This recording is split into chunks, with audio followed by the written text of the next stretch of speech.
मैं कहता हूं 3 प्रकार के कार्य होते हैं। एक जो पिछली सरकारें भी कर रही थी, हमने भी किया, ज्यादा तेज गति से किया, ट्रांसपेरेंसी से किया। कुछ जो पिछली सरकारें सोच रही थीं और हिम्मत नहीं कर पाई वो किया, और कुछ जो पिछली सरकारें सोच ही नहीं पाई। तो बिजली, पानी, सड़क, उसमें हमने क्या किया, सारे डिटेल्स आपको मिल सकते हैं। जो इन्होंने सोचना था मगर कर नहीं पाए, जैसे जीएसटी, हमने वो इंप्लीमेंट करके दिखा दिया। तीसरी कुछ ऐसी चीजें हैं जो ये सोच भी नहीं पाए होंगे, जैसे सोलर एनर्जी में भारत बहुत आगे बढ़ा, वो तो एक अलग बात है, मगर एक इंटरनेशनल सोलर अलायंस बनेगा, आज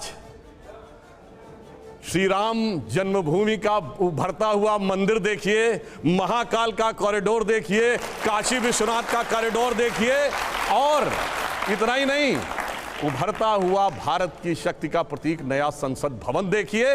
तो यह बदलाव आया कि अरुण गगन पर महाप्रगति का अब ये मंगल गान उठा, करवट बदला अंगड़ाई ली सोया हिंदुस्तान। क्या बदलाव आया आज जी।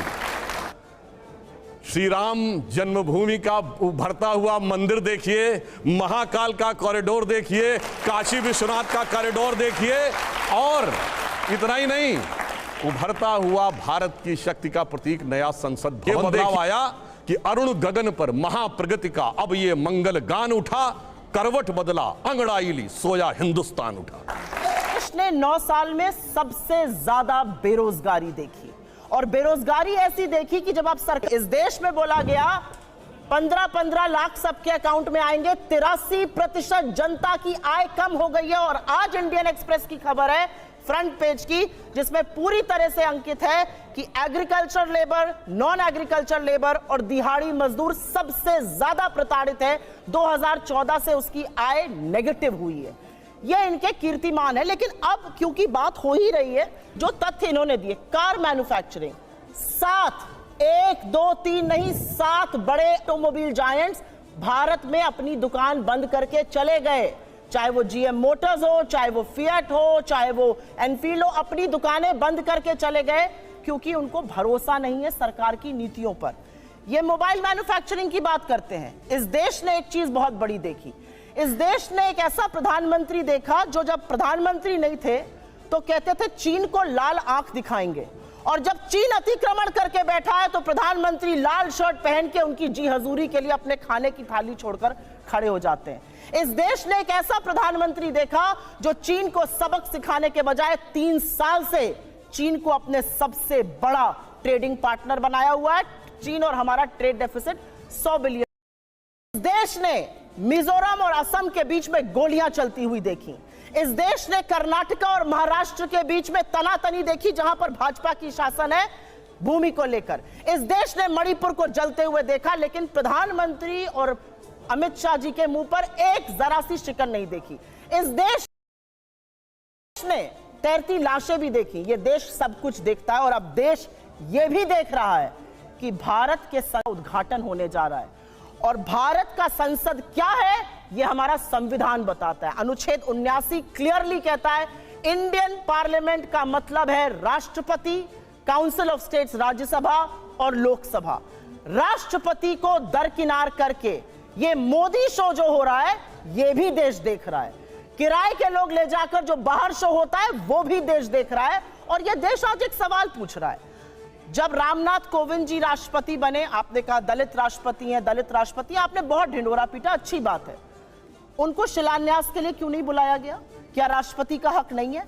आज एक अनुसूचित जनजाति की महिला इस देश की राष्ट्रपति है, उनको इस हक से वंचित क्यों किया जा रहा है? ये सवाल सब पूछ रहे हैं। और आज इतिहास बन रहा है। और मैं अपनी बात यही कहकर खत्म करती हूं कि इतिहास मोदी जी को लगता है इमारतों से बनता है।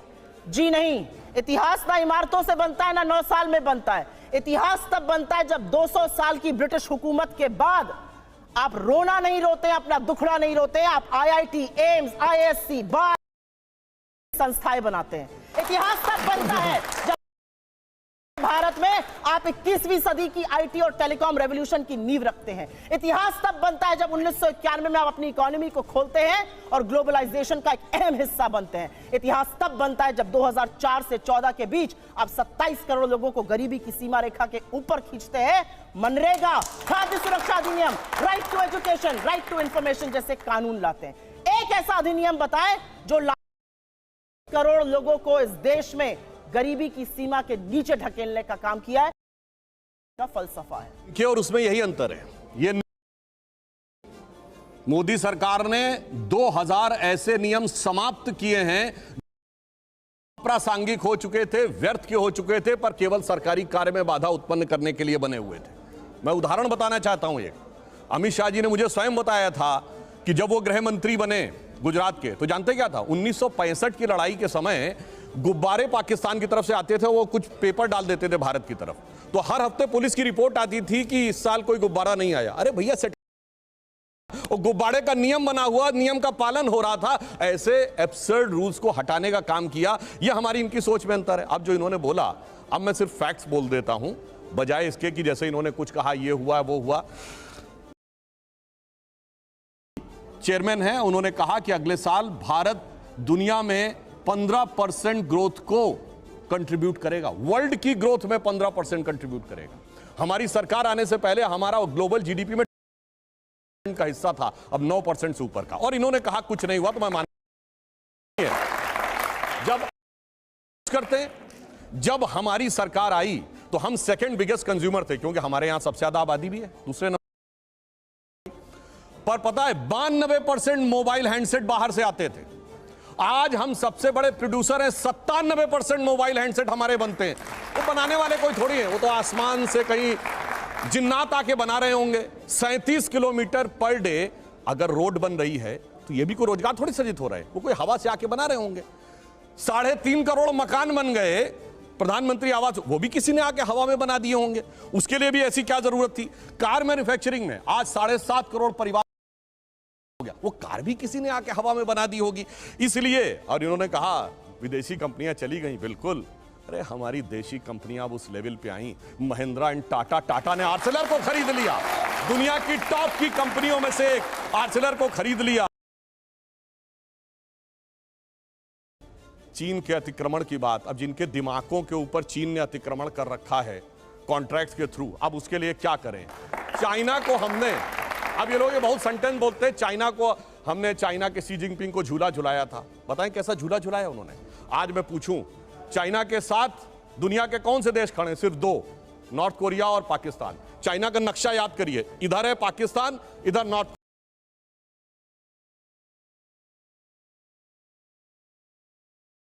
इन्होंने कुछ बातें बोली,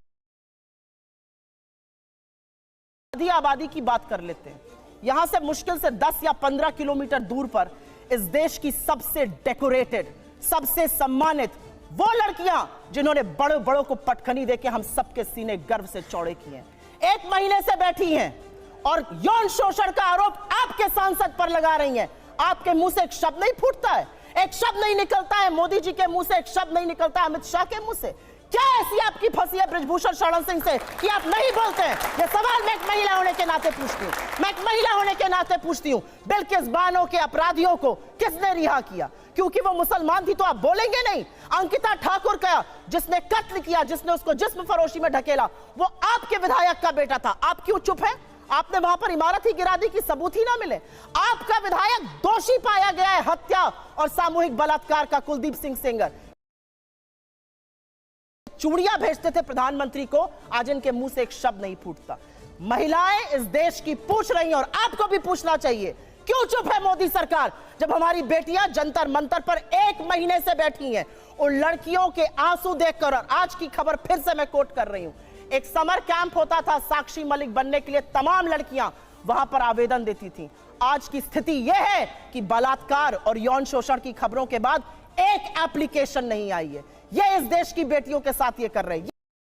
इन्होंने एक बहुत बड़ी बात बोली और वो बात बोलते बोले गए। आज तक इस देश का यह न्याय था कि आज तक आईएसआई ने हमारी जमीन पर पैर नहीं रखा था। आईएसआई को पठानकोट बुलाकर आप निरीक्षण कराते हैं, लाहौर आप चले जाते हैं लपके हुए, भगवान जाने सेवई खाने या बिरयानी खाने, और सवाल हमसे आप पूछिएगा। आसिया अंद्राबी आपका चेहरा बनती है श्रीनगर में और सरहद पार जाके आतंकवादी गतिविधियों में शामिल है। आप एक दुर्दांत आतंकवादी को, यूसुफ को वहां पर टिकट देते हैं क्योंकि आपको अपनी सत्ता करनी है। ये कैसे लोग हैं? ये किस तरह के लोग हैं? ये जाबाजों की शहादत पर इनको यह याद है कि इनको क्या क्या कहा गया। मुझे फलाने ने यह कहा। कर्नाटक ने क्या कहा? कर्नाटक की जनता ने कहा मुद्दे है बेरोजगारी, मुद्दे है महंगाई, तो हम बात करेंगे, नहीं तो विपक्ष में बिठाने का आपको काम करेंगे। साहब हिमाचल गए थे, हार गए, कर्नाटक गए, हार गए, और ये विश्वगुरु बने फिरते हैं। इनकी बातें सुन लीजिए तो भारत शायद 1947 में ही आजाद हुआ हो, के बाद अब 2014 में आजाद हो गया।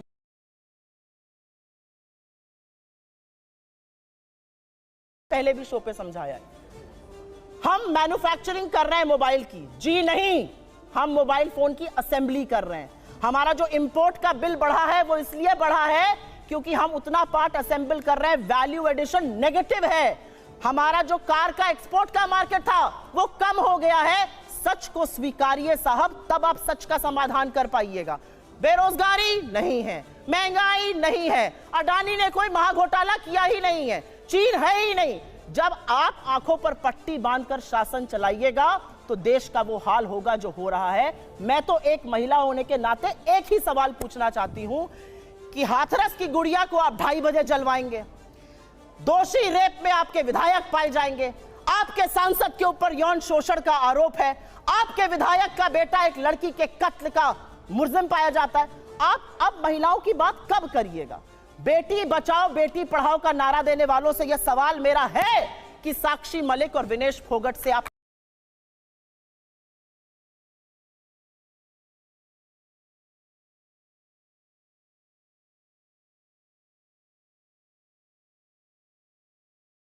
अगर कहीं पर कोई आपको असेंबल करने को देता है तो आप उस पर सर्विस चार्ज लेकर ही बेचेंगे। $1 बिलियन का हम लोगों ने एप्पल के फोन एक्सपोर्ट किए हैं असेंबल करके ही। 25% आईफोन 14 भारत में बने हैं। इसे कहते हैं व्हाट्सएप यूनिवर्सिटी या राहुल गांधी यूनिवर्सिटी, आप जो भी समझ लीजिए। अब दूसरी बात मैं कहना चाहता हूं, दूसरी, अरे भाई आपने आप लोग हैं भाई। हमने आतंकवाद की इतनी घटनाएं उत्तर से दक्षिण तक बता दी। अब दक्षिण कश्मीर के 4 जिलों में रह गया है, वो दिखाई नहीं पड़ा। उसके लिए इनको आंकड़े चाहिए, पर मैं कह सकता हूं हमारी सरकार के किसी नेता ने आतंकवादियों के लिए आंसू नहीं बहाए। हम ये कह सकते हैं हमारे किसी नेता ने आतंकवादियों के लिए पलक पावड़े नहीं बिछाए। संसद भवन पे हमला हुआ, जिन जाबाजों ने अपनी जान दे दी, उन्होंने, उनके परिवारों ने दिए, चूंकि अफजल गुरु को 7 साल तक सर्वोच्च न्यायालय से निर्णय होने के बाद फांसी नहीं दी रही थी। सोनिया जी की आंख में आंसू नहीं आए, बटाला हाउस के एनकाउंटर के आरोपियों के लिए आंसू आए। हमने किसी जाकिर नायक को शांति का मसीहा कहने वाले, इशरत जहां को बेटी कहने वाले, अफजल को हालात का मारा कहने वाले, हाफिज को साहब कहने वाले, बुरहान वानी को भटका नौजवान कहने वाले आतंकवाद पे भाषण दे रहे हैं। इसलिए अब महिला की बात करता हूं, बिल्किस बानो की बात ये कर रहे हैं। 14 साल वो लोग जेल में रख के आए। इसी पश्चिमी उत्तर प्रदेश में एक मुस्लिम महिला थी इमराना, जिसके साथ उसके ससुर ने बलात्कार किया और मौलवी ने फतवा दे दिया कि अब आज से वो अपने ससुर की पत्नी और पति की मां हो गई। और जलवाए जलाल से वो मौलवी साहब विद्यमान थे, चू नहीं बोला। ये इनका महिलाओं, हमारे यहां किसी ने नैना साहनी को तंदूर में जलाया, छोड़िए सब आरोप प्रत्यारोप। मैं तो 100 बात की बात कहना चाहता हूं। वो कहां गए? उन लोगों का सम्मान करते थे जिन्होंने कश्मीर वैली में लिखा, छोड़ के चले जाओ, हिंदुओं को छोड़ जाओ। वो गिरजा टिक्कू जिसके साथ सामूहिक बलात्कार के बाद आरे से काट दी गई और चू नहीं निकला किसी के मुंह से। वहां एक किसी महिला एक के साथ नहीं, पूरी कम्युनिटी के साथ हुआ और सब मौन साधारण किए रहे, क्योंकि वो सेकुलरिज्म का सुंदर संगीत था, उससे इनको वोट मिलने थे। कहते हैं आईएसआई भारत की धरती पे नहीं था। मैडम, आपकी सरकार के समय में थे, और जो आप बता रही हैं वो कहानी तो बहुत पुरानी हो गई। उसके बाद तो जो ठुकाई हुई कहां, उरी में, जो कुछ हुआ बालाकोट में, उसके बाद Imran Khan as prime minister of Pakistan बोले पाकिस्तान की नेशनल असेंबली में, जो हिंदुस्तान ने किया है बालाकोट में उससे ज्यादा कुछ खौफनाक ये लोग करना चाह रहे हैं। आप ये सोचिए, आप शांति के कबूतर उड़ाते थे और हमने बाज उड़ाए हैं गुरु गोविंद सिंह जी की तरह। केरल में जो लड़कियां पकड़कर धर्मांतरण करके जिहादी बनाने के लिए ले जाई जा रही हैं, वो तो फेक स्टोरी है। महिला सम्मान सब गायब, वहां तो महिला सम्मान गायब। और यहां जो जांच हो रही है कोर्ट के निर्देश में हो रही है, उसका इंतजार नहीं करना है और ताली बजाना है और वहां कहना, जबकि इनके मुख्यमंत्री ओमन चांडी ने कहा है, कांग्रेस के मुख्यमंत्री ने, और कम्युनिस्ट पार्टी के मुख्यमंत्री, वहां महिला नहीं, न कश्मीर में चिंता महिला की, न केरल में चिंता। और जहां पर जांच हो रही है, जांच रिपोर्ट आने का इंतजार नहीं, सारी चिंता वहीं पे दिखाई पड़ती है। इसीलिए कहते हैं अंदर से कुछ और, बाहर से कुछ और नजर आते हैं। बाखुदा, आगे मैं नहीं बोलूंगा, वो गाना आप लोग जाके देख लीजिएगा।